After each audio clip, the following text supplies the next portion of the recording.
Appendix: The Private and the Public Domain. Some years ago, I spoke at the University of Notre Dame Law School on the state as an establishment of religion, subsequently published in Freedom in Education, Pierce versus Society of Sisters Reconsidered. At that conference, I met Edward J. Murphy, at that time Dean of the Law School. We at once found it eminently easy to converse because we both shared a belief in the necessity for a theological perspective in every area of life and thought. We both believed that theology must always be, as it has been, queen of the sciences. Because God is a creator and governor over all things, it necessarily follows that all things are of necessity under his ordination and to be understood only in terms of him. Thus, despite my thoroughly Calvinistic world and life faith and Edward Murphy's equally strong Roman Catholic faith, we quickly found that we had much in common. Subsequently, Edward Murphy wrote for the Chalcedon Foundation's Ross House books in his study of In Your Justice, which is still happily carried by us. He expressed interest in writing a study of theology, and he shared with me several writings, including one in the Atonement. I urged him to continue his work by developing the implications of biblical doctrine for law, but he did not find time to do so. Harold J. Berman in Law and Revolution had done this brilliantly for the Atonement. Anselm's work had led to the application of law to Christ's atonement, namely that Christ's atoning death, a restitution to God for our sins, required the premise of restitution civilly and religiously. The result was a revolution in law which superbly reshaped Christendom. Only now are we seeing an anti-Christian legal revolution which is undermining that Christian triumph. One can add that it is undermining Justinian's legal work, and also that of Theodora, whose Christian premises have governed family law until our time. The theological premises of all laws are more than a medieval or a Calvinist matter. They are basic to the concept of Christendom. More, they are basic to the idea of law. One of the unhappy facts about our present era is its disregard for the past and its impatience with definitions. The past is seen as an era of religious bigotry. We live in a very bigoted time of religious persecution and murders, although our century has seen the highest percentage of mankind perish from mass murders, death marches, death camps, slavery, starvation, epidemics and political oppression, all without the help of the Church, of race hatred and conflict, political hostilities, wars of unprecedented destructive power and hatred, and so on. Our age's self-congratulations are not in order, but our humanistic overlords are convinced that, once Christianity was shoved into the closet, the age of peace and innocence was surely dawning. By definition, we are the age of light. One is reminded of St. Paul's comments that, in a time of falsity and deceit, quote, Satan himself is transformed into an angel of light, end quote. Law has been redefined to mean what the state decrees. The Encyclopaedia Britannica, in its first edition, 1771, began its study of law with a brief definition, quote, Law may be defined, the command of the sovereign power containing a common rule of life for the subjects, end quote. For us, the sovereign power is not the state, but God. We have forgotten that for the Puritan mind, in terms of a centuries-old tradition, sovereign meant Lord or God, and sovereignty was an attribute of God alone. On the Jubilee of the Constitution in New York City on April 30th, 1839, former President John Quincy Adams spoke at length on the meaning of sovereignty by the state as against freedom. The English lawyers held Parliament to be omnipotent because sovereign. As against the omnipotence of Parliament, the colonists appealed to the omnipotence of God. Quote, The revolution under which they were gasping for life, the war which was carrying desolation into all their dwellings, the mourning into every family, had been kindled by the abuse of power, the power of government.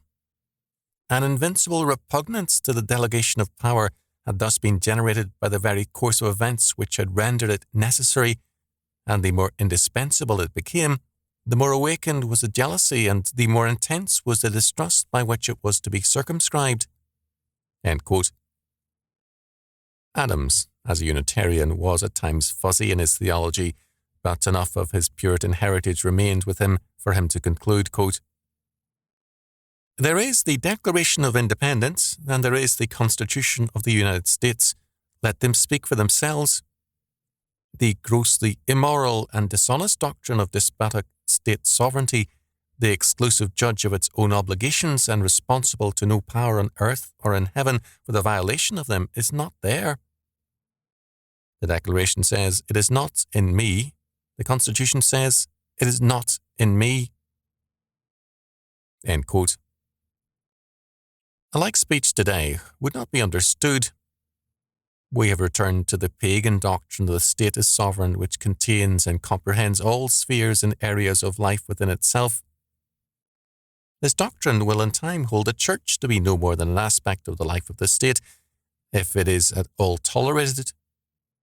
We must remember that the word liturgy in its origin meant a public work, because religion was simply a department of state and public morale. The pagan state saw religion as a private matter, hence the multiplicity of religions recognized and controlled by such a state as Rome. The public arena was the state.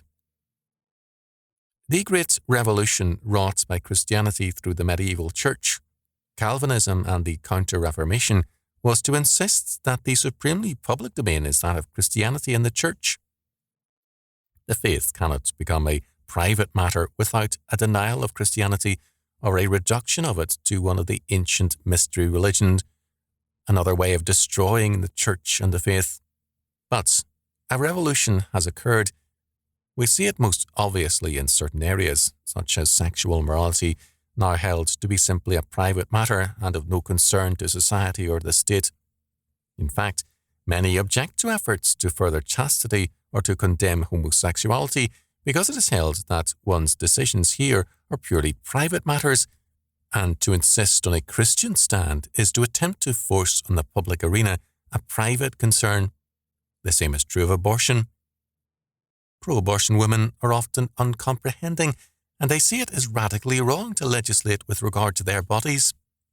Quote, "Our bodies," end quote, are held to be a purely private domain, and therefore they are immune to legislation in any just social order.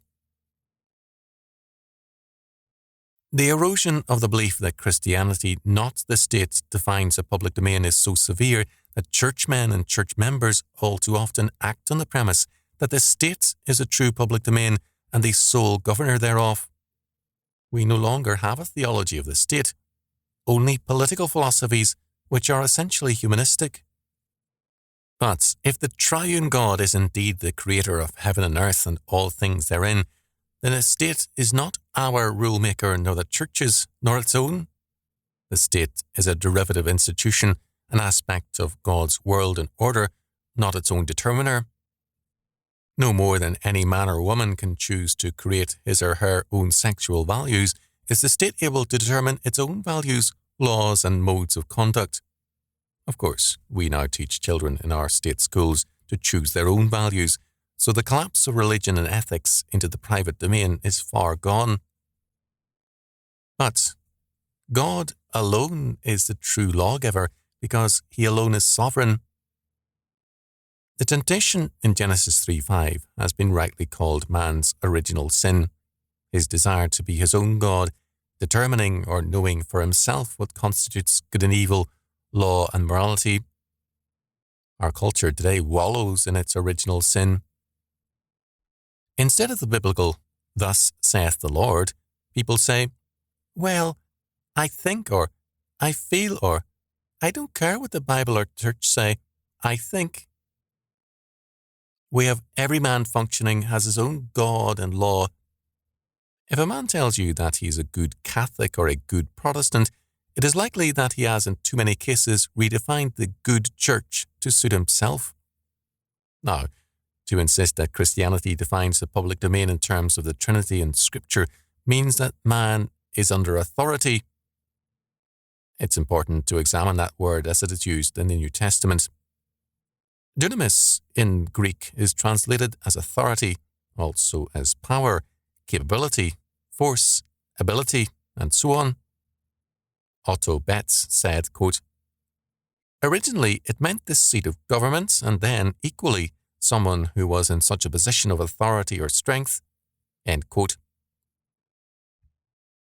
The gospel is the power of God unto salvation, and the cross and resurrection supremely manifest the power of God. Another word for authority, also for right and power, is exousia in Greek. It refers to the exercise of authority by a ruler, father, or some delegated person. Both dunamis and exousia are, quote, related to the work of Christ, the consequent new ordering of cosmic power structures, and the empowering of believers. End quote. The implication is that all non-Christian authority is ultimately illegitimate. This does not mean that we have the freedom to be lawless in relation to them. St. Paul, for example, counsels believers who are slaves to avoid insurrection, having, quote, "been bought with a price, be not ye slaves of men." End quote. However, quote, "if thou mayest be made free, use it rather." End quote. Freedom is to be desired, but it is not the only moral concern. But the insistence throughout history on some sole moral concern has led to serious social disruptions. The throne of authority is not man's conscience, but the sovereign and triune God. It has been Christianity which has most insisted on the necessity for a clean conscience before God. The whole concept of confession, in its Roman Catholic and Protestant histories, has been a history of the examination and the cleansing of the conscience. This is a radically different concept from that of humanistic individualism, which absolves the conscience of accountability to God or to man. Since World War II especially, conscience in the Western world has claimed absolution from all accountability to God. This has been possible because God and Christianity are now part of the private domain. This is a tacit assumption that God does not exist, and that he is at best a conjectural idea and of no concern to the functioning of the public domain. The relegation of God to the private domain is seen by some as a charitable and tolerant act, because God is an idea whose influence is not for the best welfare of society. Because the state is now the heart and soul of the public domain, it has replaced God, the Church, and Christianity in the minds of men. It is in this state now in whom we live and move and have our being.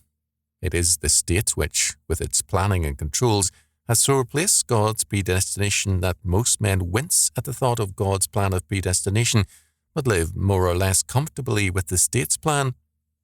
After all, the public domain requires governance and power, whereas the private domain to which God and Christianity have been reduced must remain as ideas only, and be grateful for that. Since Hegel, at least, the state has been God walking on earth, the ultimate power in mind and being. This is an old battle which the Church has repeatedly fought, lost, and won. For example, the Council of Constance ended the Great Schism by imperial power. The three rival popes were reduced to one, but the price was losing control of the Church to the emperor and some monarchs, notably the French, and later the Spanish. The Church was pressured to avoid offence and so turned its attention to the arts, leading to the Renaissance, and then, by reaction, to the Reformation and the Counter-Reformation, which, until circa 1660, sought to again make the Church the heart of the public domain. The Enlightenment, with its priority of reason, saw the state as the epitome of the rational order and the legitimate heir of the public domain. With the Enlightenment, the Church, as the private domain, was seen as the anti-reason realm.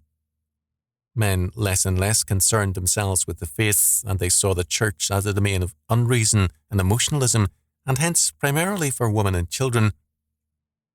Since then, the church has become more and more outside the concerns of men. Now, with the rise of feminism, women seek to take over the leadership of the church as, quote, rightfully, end quote, theirs. In the 1960s, a rising protest targeted moral judgments by Christians premised on any moral character or standard. Morality was a matter for the private domain and a purely personal concern. To object to abortion, homosexuality, or euthanasia was to insist that chastity should be promoted or at least mentioned in sex education courses of study was held to be an unwarranted confusion of church and state. The nature of the rationale behind this has been apparent in numerous works. Alistair Palmer, in a review of one such book in the English Spectator, observed, quote, "For the last 2,000 years, the central assumption of Western philosophical thought has been that the path of wisdom leads to righteousness. Almost all moral philosophy has been dedicated to trying to prove that no one who is fully rational can fail to be good, because truth, goodness, and rationality are one." End quote. Previously, challenges to this assumption came from men who could be dismissed as mad, such as the Marquis de Sade, Friedrich Nietzsche, and the like. Now such ideas are promoted routinely by academicians, members of the media, artists, and routine citizens of commonplace backgrounds. Palmer cites the fact that Nietzsche held that, quote, power worship, end quote, must replace morality, and Bernard Williams denies that power must of necessity do so. Palmer is not so sure. What neither Palmer nor Williams fail to consider is why morality should, like religion, be excluded from the public domain. After all, how people behave very much affects the public realm, and the consequences of a Hitler or a Stalin commanding that sphere are very different from the results of King Alfred's rule. The citation of King Alfred, now a somewhat forgotten figure, is deliberate. King Alfred was concerned with two causes. First, he sought to free his realm from the depredations of Danish invaders. Second, to strengthen his realm, he insisted that God's law, as given in the Bible, govern his realm. Dominion or rule was for him a religious fact, and it necessarily meant that the premises of a particular faith prevail. Religion is the, quote, ultimate concern, end quote, as Paul Tillich held, and the US Supreme Court has used his definition. The man-word aspect of religion as morality and law, the application of the nature of ultimate being to life in all its spheres. In terms of this, men have rightly held that all systems of law are establishments of religion. The current insistence on, quote, the separation of church and state, end quote, is really the effort to disestablish Christianity as a religion behind our concepts of law and government and to replace it with a statist humanism. The new, established and Catholic Church is the state. The religious institution in any society is salvific, that is, it has either the intent or the power to redeem. This the modern state sees itself as called to do, to save men and society from all their ills. The church is less and less seen as a necessary instrument for man's salvation, whereas the state sees itself and is seen by many people as man's hope. It offers man cradle-to-grave care, or as the English state it, from womb to tomb. Clearly, in this long process of re-paganization whereby religion, Christianity in particular, has been relegated to the private and therefore non-essential sphere, law has been separated from Christianity and assigned to the states by common opinion. Christianity has thus been limited to mainly pietistic exercises, personal devotion and private faith. Because it is a private matter, loyalty to the church, its creeds and confessions, its hierarchy and its worship is now seen by many as a private option. To many Roman Catholic, Eastern Orthodox and Protestant believers have major differences with their church's stands and yet will maintain that they are faithful members by their own definition. The two key areas which manifest the religion of a culture are education and law. If these are not governed by the faith of the people, then the professions of faith, Orthodox, Catholic or Protestant, are nominal, and the actual functioning faith is something else, at present humanism. In the sphere of education, Catholic and mainline Protestant parochial schools have retreated significantly. However, a major explosion of Christian schools and homeschooling has taken place. In the sphere of law, a few starts have been made to think through and provide a philosophy of the idea of law. The major effort in this area by a professor of law in the Netherlands was the work of the late Herman Dooyeweerd, most notably in his Der Wijsbereider der Wetsidee, translated into English as A New Critique of Theoretical Thought, in 4 volumes.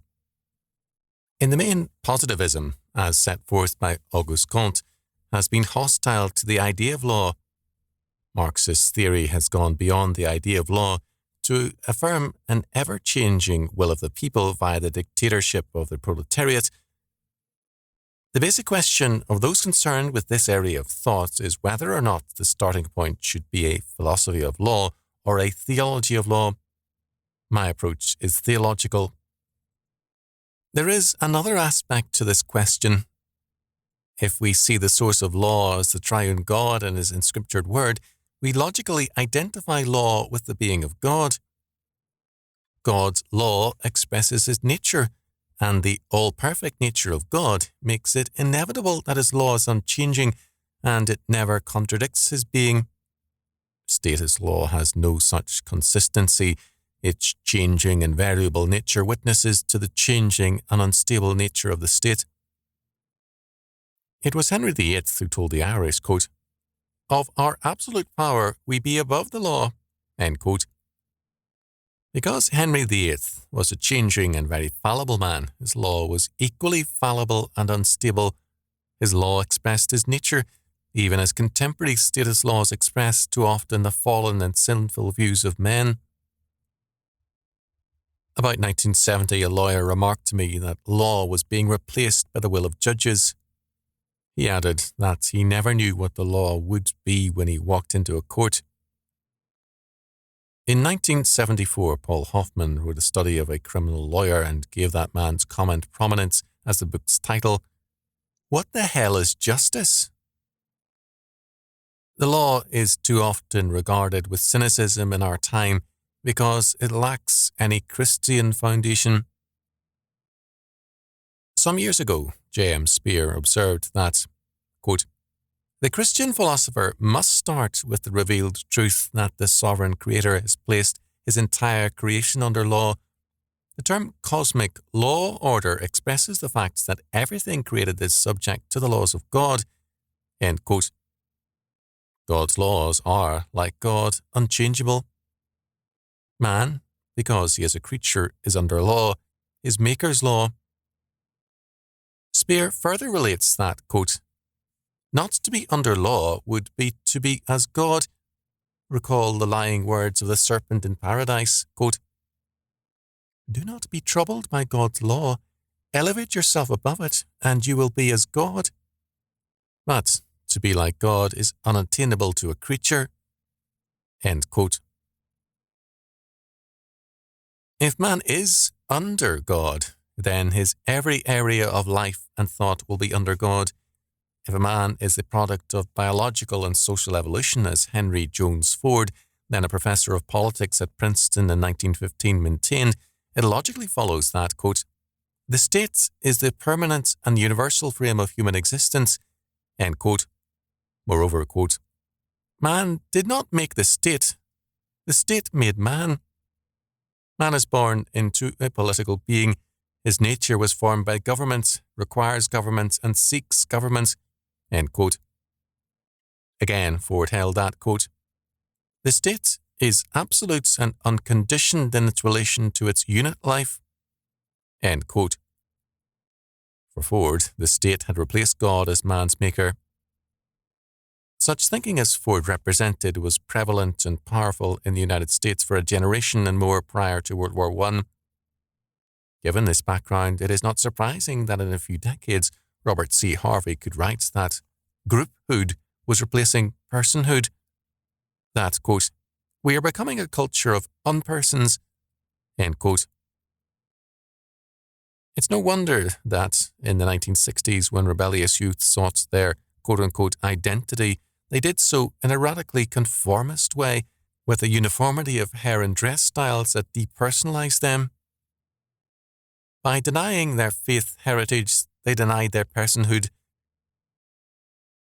We must remember that, in the medieval era, one Northern European people declared, quote, we are men and must have laws. Personhood has a religious foundation in the triune persons of the Godhead.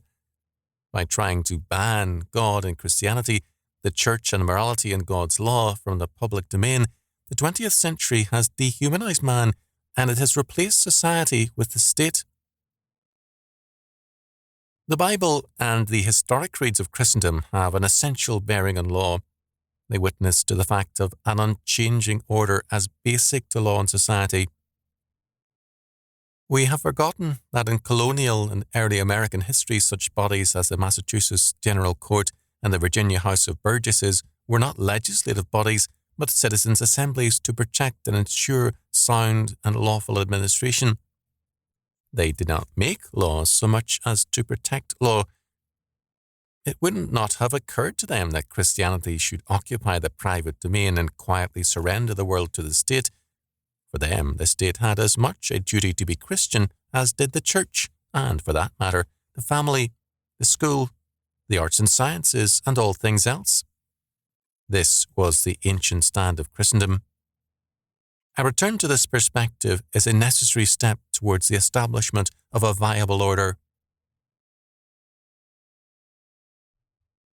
The author. Bruce's John Rushdoony is a well-known American scholar, writer, and author of over 30 books.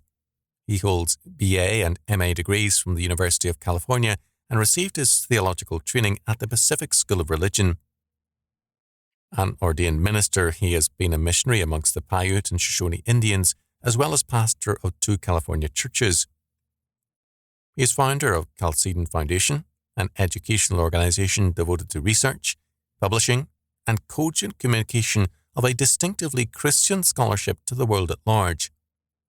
His writing in the Chalcedon Report and his numerous books has spawned a generation of believers active in reconstructing the world to the glory of Jesus Christ.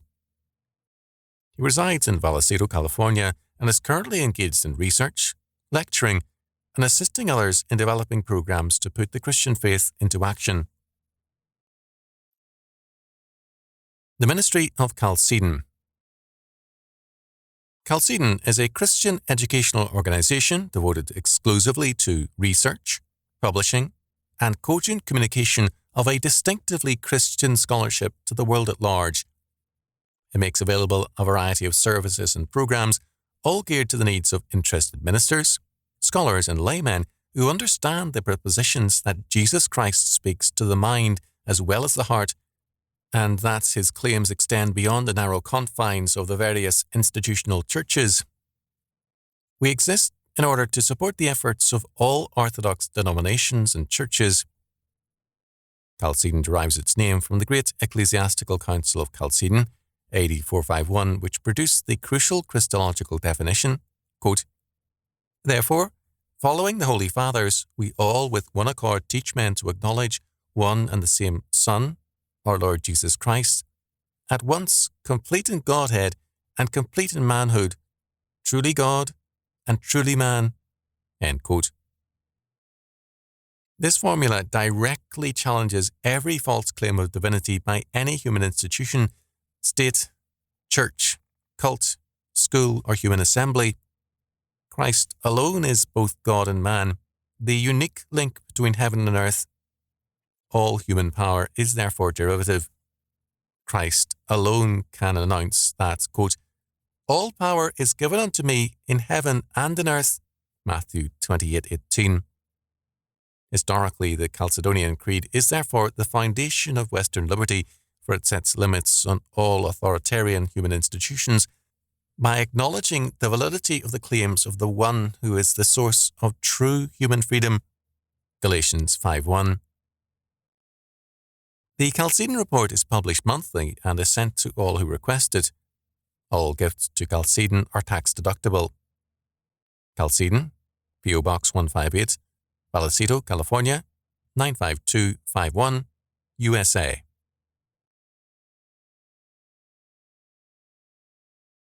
This has been a Chalcedon Foundation production, produced by Grace Community School and Nicene Covenant Church, published by Ross House Books. Copyright 1999-2009, Mark R. Rushdoony. If you enjoyed this audiobook, be sure to visit chalcedon.edu for more books and audiobooks by R.J. Rushdoony.